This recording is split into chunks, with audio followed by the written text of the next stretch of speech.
Bapak Rizal Edwindra Putra, silakan masuk.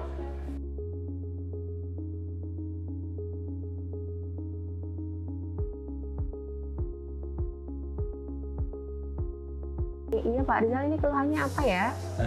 Gigi saya berlubang yang sebelah kanan atas belakang ini sakit sekali sudah 1 minggu ini. Sudah diperiksakan sebelumnya sebelum kesini? Belum pernah. Oh belum pernah, baru pertama kali ini ya. Oh ini. Nanti untuk perawatannya nanti habis ini jenengan diperiksa dulu sama dokternya. Jadi terkait nanti mau perawatan atau apa nanti sama dokternya langsung ya. Iya. Jadi habis ini jenengan bisa langsung duduk ke kursi yang sebelah sana langsung sama Dr. Fresi. Selamat pagi dok. Pagi Pak, mari Pak, silakan duduk Pak. Keluhannya apa Pak? Iya ini dok, gigi saya ini kan sakit sekali nih yang atas kanan ini ya. Sudah 1 minggu ini sakit sekali. Nggak kuat saya rasanya kalau buat kerja, buat di rumah gitu. Pinginnya sih dicabut aja dok, biar cepat selesai masalahnya, biar cepat beres gitu. Tapi Bapak sudah foto? Sudah, kemarin kan sempat foto ronsen dulu. Tapi saya pinginnya dicabut aja dok, sakit sekali. Coba sebentar, saya lihat dulu foto ronsennya. Ya, ini dok. Boleh, ya.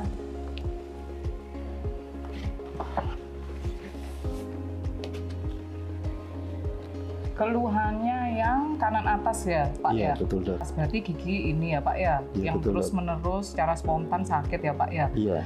Ini dilihat dari lubangnya kan tidak terlalu dalam ya Pak Iya. ya? Dan mahkota giginya juga masih bagus, jadi bisa dilakukan perawatan, tidak mesti harus semua gigi yang berlubang itu dicabut Bapak.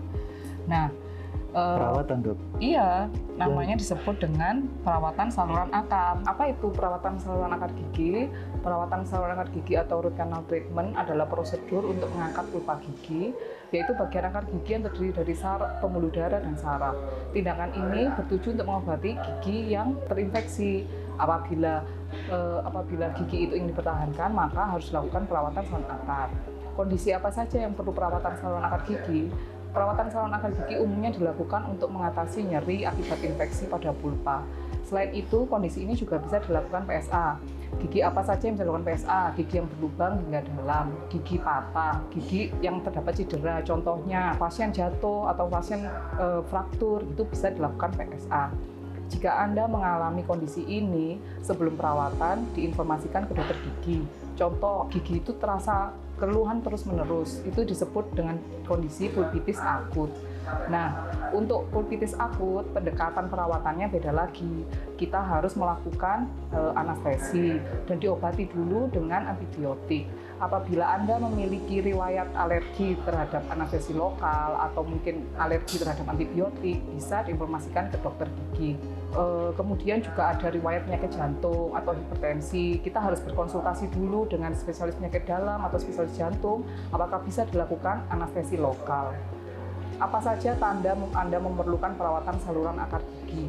Gigi yang nyeri terus-menerus, ngilu yang terkadang hingga bikin pusing, ngilu yang habis itu menyebar ke rahang, terus gusi yang bengkak, contohnya gusinya kemerahan, terus terdapat benjolan pada gusi, gigi yang menghitam, biasanya gigi menghitam akibat trauma pada gigi. Kemudian ada tumbuh gigi di dalam lubang gigi. Para sobat karsa bisa melakukan konsultasi ke spesialis konservasi. Selain itu, terdapat persiapan sebelum melakukan perawatan saluran akar, yaitu minum antibiotik dan anti radang sesuai dengan resep dokter. Konsumsi makanan yang bergizi dan seimbang, tidak merokok, dan menjaga kadar gula darah agar tekanan darah tetap normal.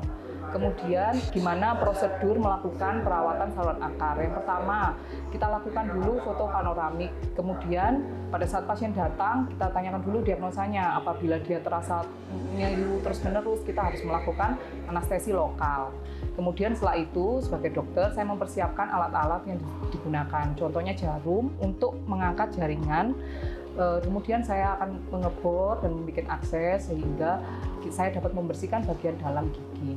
Setelah melakukan perawatan dengan menggunakan jarum, saya akan memasukkan obat, kemudian saya lakukan penutupan dengan penambalan sementara.